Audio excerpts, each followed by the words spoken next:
பிஸ்மில்லாஹிர் ரஹ்மான் ரஹீம். அனைவருக்கும் அஸ்ஸலாமு அலைக்கும் வரஹ்மத்துல்லாஹி வபரகாத்துஹு. இன்றைய வெள்ளிக்கிழமை நாள் அனைவருக்கும் ஒரு நன்னாளாக அமைய வல்ல இறைவனை பிரார்த்தித்து எங்களது ஜைரே 90 நண்பர்கள் வட்டத்தின் வெள்ளிக்கிழமை அதிகாலை நேர சைக்கிள் சவாரி, அதை தொடர்ந்து ஒரு வைத்திய ஆலோசனை. இன்றைக்கு நாங்கள் இந்த வாரத்தை உலக சுகாதார நிறுவனம் உப்பு விழிப்புணர்வு வாரமாக பிரகடனப்படுத்தப்பட்டிருக்கு. அந்த அடிப்படையில் இந்த உப்பு ஒரு கட்டாயமா அது விழிப்புணர்வு செய்ய வேண்டிய விடயம். என்னென்றா, இப்ப ஆய்வு செல்லுது இரட்டிப்பு மடங்கா உப்பு பாவனை அதிகரிச்சிருக்கான். ஒரு ஆள் எடுக்க வேண்டிய உப்பு ஆக குறைந்தது, அதாவது 5 கிராம் விட குறைவா தான் ஒரு நாளைக்கு ஒரு ஆள் எடுக்கணும் உப்பு. ஆனா இப்ப சராசரி கணிப்பீடு செல்லுது 10 கிராமுக்கு போகுதாம் ஒரு ஆள் எடுக்கிற உப்பு. டபுள் மடங்கா இது. அது அழகா காட்டுதுன்னா, இப்ப ப்ரெஷர் கூடிக்கொண்டு போகுது. ஆக்களுக்கு 3ல் ஒருத்தருக்கு உயர் குருதி அழுத்தம் இருக்கிறது, ஆய்வு ரீதியாக அறியப்பட்டிருக்கு. அப்ப அதால வர பாதிப்புகள், இப்ப ப்ரெஷரால வர பாதிப்புகளும் கூடியிருக்கு. இப்ப ஹார்ட் அட்டாக் வர ரேட், பாரிசவாதம், ஸ்ட்ரோக் வர ரேட் எல்லாம் கூடியிருக்கு. இப்ப அந்த வகையில நாங்க கட்டாயம் அந்த உப்பால ஏற்படக்கூடிய பாதிப்புகளை நாங்க பார்த்துட்டு, நாங்க உப்பு அதிகமாக சேர்க்கப்பட்ட உணவுகள் தற்போது அதிகமாக எங்களோட பாவனையில் இருக்கிறதையும் நாங்க பேசுவோம். இப்ப முக்கியமா நாங்க பாவிக்கிற அந்த உப்புன்னு சொல்ற சாமான் சோடியம் குளோரைட். சரியானே, சோடியம் குளோரைட் நம்ம உப்புன்னு சொல்றது. நம்ம உடம்புல வேற உப்புகளும் இருக்கு. இப்ப பொட்டாசியம் இருக்கு, கல்சியம் இருக்கு, மெக்னீசியம் இருக்கு, மங்கனீஸ், அயன், இரும்பு, அதெல்லாம் கனிப்புகள் தான் எல்லாம். அதுல இந்த சோடியம் உப்பு நார்மலா இரத்த குழாய்களுக்குள்ள உள்ள இரத்தத்திர அளவை மெயின்டைன் பண்றதுதான் இது.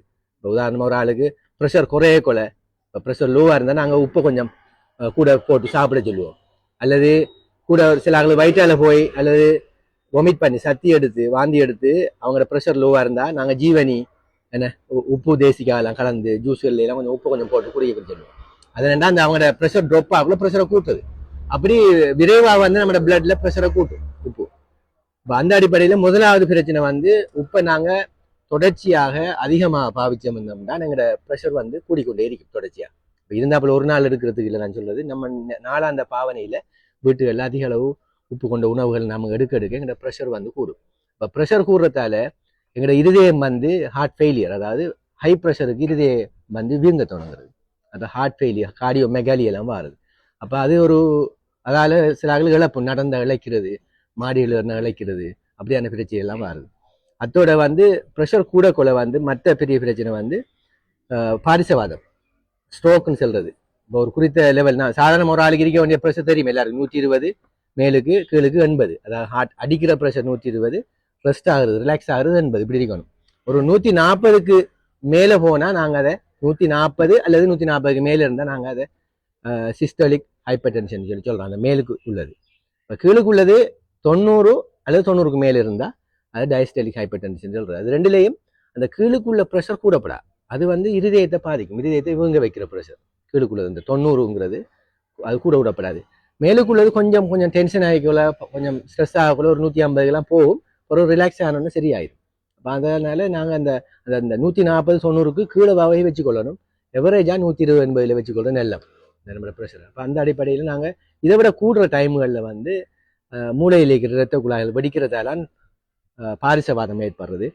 மூளை இரத்த குழாய் பிளாக் ஆகியும் வரும். அது கொலஸ்ட்ரால் அதுகளால் அல்லது இரத்த கட்டிகள் போய் பிளாக் ஆகிறதால ப்ரெஷரால் வெடிச்சு வாரது ஒரு வகையான பாரிசவாதம். அப்போ அதெல்லாம் பாருங்க. இப்போ இதெல்லாம் இப்போ கொமனா நாம அவதானிக்கிற விஷயங்கள். பாரிசவாதம் பெரும்பாலான வயசான ஆட்களுக்கெல்லாம் அதிகமாக ஏற்படுது. அதே மாதிரி அடுத்த பிரச்சனை ஹார்ட் அட்டாக். ஹை ப்ரெஷர்லேயே தொடர்ச்சி அறிக்கக்குள்ள எங்களோட இரத்த குழாய்கள், இருதயத்துக்கு போகிற இரத்த குழாய்கள் எல்லாம் ஹார்ட் ஆகும். ஏன்னா ப்ரெஷரை தாங்கிறதுக்கு ஏற்ற மாதிரி இரத்த குழாய்கள் இசைவாக்கப்படக்குள்ள அப்போ அது அதில் போல் அது அந்த சுவர் எல்லாம் தடிச்சு ரஃபாக இருக்கும். சரியா, ரஃப் ஆகுறதால உள்பக்கம் கரடு முரடாகும். இப்போ ஸ்மூத்னஸ் இல்லை. இப்போ ப்ரெஷருக்கு விரிஞ்சி கொடுக்குற தன்மையெல்லாம் குறையும். அப்போ அதில் ரிஸ்க் ஒன்று என்னென்னு சொல்லிச்சுன்னா, ரஃப் ஆகக்குள்ள உள்ளுக்கு அதில் கொலஸ்ட்ரால் கொழுப்பு படிகிற வீதம் எல்லாம் கூட.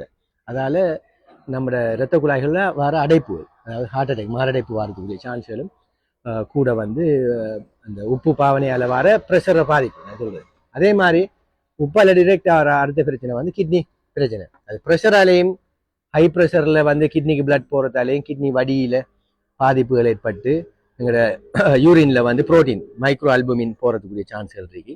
அதே மாதிரி இந்த உப்பு வெளியேற்றப்படணுமே, நாம கூட உப்பு எடுக்கக்குள்ள நம்ம பொடியில சமநிலையே பண்ணணும். உப்புற அளவுகளை சமநிலையை பொடி பண்ண செய்யும். இப்போ சோடியம் கூட எடுக்கக்குள்ள வேற உப்புகளை உடம்பு வெளியே விடணும்.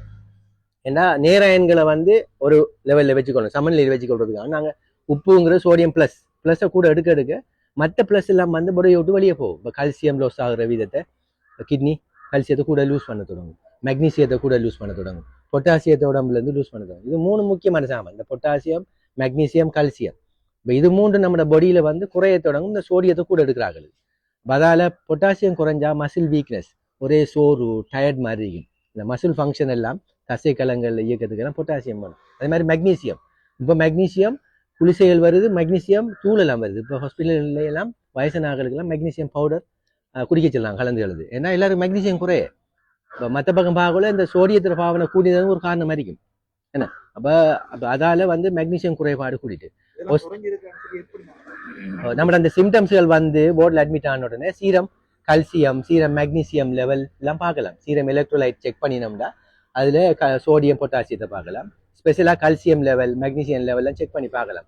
இந்த கோர்ஸ் தான் செக் பண்ணி பார்த்துட்டு இப்போ இந்த ஸ்போர்ட்ஸில் ஆக்டிவிட்டீஸில் இருக்கிறாங்கலாம் மெக்னீசியம் பவுடர் இருக்கு, கலந்து குடிச்சு தான் போகிறாங்க. ஏன்னா சதையெல்லாம் பிடிக்குது. ஏன்னா அப்போ முந்தி இதெல்லாம் சதையெல்லாம் பிடிக்கலையே. ஏன்னா நம்மளோட உணவுகள்ல இதெல்லாம் பேலன்ஸாக இருந்துச்சு.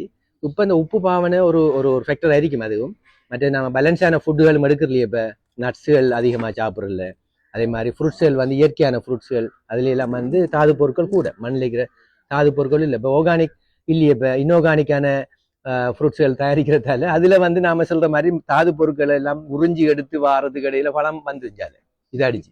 அப்ப அந்த பழத்துல நாம அந்த மரக்கறியில வந்து இந்த மண்ணில் இருக்கிற தாது பொருட்கள் எல்லாம் வந்து சேராது. கல்சியம், மெக்னீசியம், போஸ்பரஸ் அது எல்லாம் வந்து சேராது. அது ஒரு காரணம் இருக்கலாம். அந்த வகையில உப்பு ஒரு காரணம். நான் சொன்ன மாதிரி இந்த உணவுகள், இப்போ நம்ம எடுக்கிற உணவுகள்ல எல்லாம் வந்து இப்போ ஆர்கானிக் ஃபுட்ஸ்கள் குறையத்தானே, அது ஒரு காரணமா இருக்கும். மற்றது வந்து மற்றனா ஒஸ்டியோபொரோசிஸ் வாருது, அது ஒஸ்டியோபொரோசிஸ் வாருது, அது ஒரு காரணம். இந்த சோடியத்தை கூட எடுக்கணும்னு சொன்ன மாதிரி கல்சியம் லோஸ் ஆக போன் பெயின்கள் கூட பாருங்க. இப்போ எலும்பு நோவு எல்லாரும் கல்சியம் சப்ளிமெண்ட், கல்சியம் குளிச்சு எடுக்க சொல்றாங்க. ஏன்னா எலும்புல வந்து கல்சியத்தினால குறைஞ்சிட்டு போகுது. அப்போ கல்சியம் லோஸ் ஆகுது. அப்போ வயசானாக்களுக்கு எல்லாம் போன் உடைகிற, கொஞ்சம் விழுந்தாலே சின்ன பிள்ளைகள் வந்து சும்மா சைக்கிள்ல பைசிக்கல் புஷ் பைக்கிள் ஓடி அந்த டயர் அடிச்ச கால் உடையுது. அப்போ போன்கள் ஸ்ட்ரென்த் எல்லாம் குறைய. அப்போ இப்படி பல காரணங்கள் அந்த உப்பால் ஏற்படுது. இப்போ நாங்கள் முக்கியமாக வந்து அந்த நான் சொல்லணும், இந்த உணவுகள் வந்து இப்போ இந்த சொன்ன மாதிரி டாக்டர் இஷாக் சொன்ன மாதிரி உப்பு கருவாடு பாவனையும் கடும் கூட. உப்பு கருவாடு சமைக்கிறேன்னா நாங்கள் ஒரு 1 ஹவருக்கு சுடுதண்ணியில் உப்பை கருவாடை வெட்டி போட்டு ஊற வச்சு அந்த தண்ணியை கழுவணும்.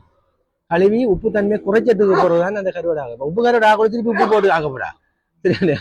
அப்போ அப்படி இந்த உப்பு கருவாடு பாவனையை நாங்கள் குறைக்கணும். அடுத்தது இந்த பைட்ஸுகள் எல்லாம் பாருங்க, எல்லா பைட்ஸ்லையும் உப்பு தூள் தம்போட்டிருக்கு. அந்த மிக்சர்கள் இப்போ வீட்டுகளில் வாங்கி வச்சிருக்காங்க ஆக்கள். இரவையில் டீ பார்த்துட்டு அதை திங்குறேன், நொறுக்கு தீனை திங்குறேன். இப்போ சும்மா நார்மலான பதப்படுத்தப்படாத பைட்ஸ்களை சாப்பிடுங்க. இப்போ கடலை பயிரெல்லாம் பதப்படுத்தப்படாமல் இருக்குதானே. இப்போ நாம் என்ன செய்யறோம்னா உப்பு போட்டு பொரிச்சு அந்த இதை டேஸ்ட் ஆக்கின அதுகளை வாங்கி அதிகமாக பாவிங்க. அதை நாங்கள் தவிர்த்து கொள்ளணும். எங்களோட உணவுகளோ அதுகளை சாப்பிடலாம். இந்த இதுகள் குறைஞ்ச உப்பு பாவனையே நல்லா குறைங்க. ஒரு ஆள் 5 கிராம் குறைந்த அளவு உப்பு தான் நாங்கள் வீட்டுகளில் பாவிக்கணும். ஒரு 4 பேர் இருந்தால் டெய்லி அந்த உப்பு கலக்கிற பழக்கத்தை எடுங்க. அப்போ நம்ம லிமிட் பண்ணலாம். இப்போ 4 பேர் இருந்தால் விட்டு 4 தேக்கரண்டி உப்பு எடுத்து கரைச்சி வச்சுக்கொள்ளுங்க.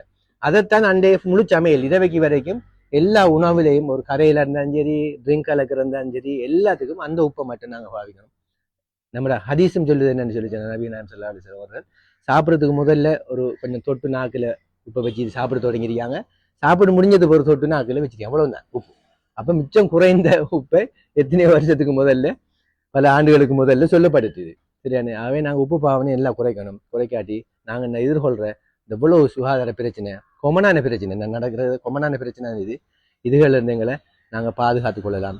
விசேஷமாக வந்து நான் சொன்ன மாதிரி அந்த நட்ஸுகள் அதிகமாக சாப்பிடுங்க. நட்ஸுகள் வந்து நம்மளோட ஏஜுக்கெல்லாம் வந்து இனி கூடுதலாக வந்து நாங்கள் கலோரி உள்ள உணவுகளை சாப்பிடக்கூடாது. கடலை, பயறு, பாதாம், பிஸ்தா அந்த ஐட்டங்களை விலை கூடண்டாலும் மற்ற விலை குறைஞ்சதுகளுக்கு அப்போ நாம விலை கூடன்னு சில இது விடுறோம். இப்போ இந்த இதெல்லாம் அந்த பம்கின் சீட்ஸ் எல்லாம் வருது, பூசணிக்காய் விதையெல்லாம், அது சரியான HDL கூட, ஹை நல்ல குட் கொலஸ்ட்ரால். அதில் இந்த மினரல்ஸ் எல்லாம் கூட, இந்த நுண் தாது பொருட்கள்லாம் கூட நம்மளை ஆக்டிவாக வச்சுக்கிறதுக்கு அதெல்லாம் கட்டாயம் சாப்பிடணும். அந்த உணவுகளை நாங்கள் சாப்பிடணும். இதெல்லாம் நான் சொல்றதெல்லாம் இந்த உப்பு சேர்த்து வறுத்த பொரிச்சதுகள் இல்லை, சும்மா இயல்பாகவே சும்மா நோமலா வறுத்த இந்த தானியங்கள் அதிகமாக எங்களோட உணவுகளை சேர்த்துக்கொள்ளு கேட்டு விடைபெறுகின்றேன். நன்றி. அஸ்ஸலாமு அலைக்கும்.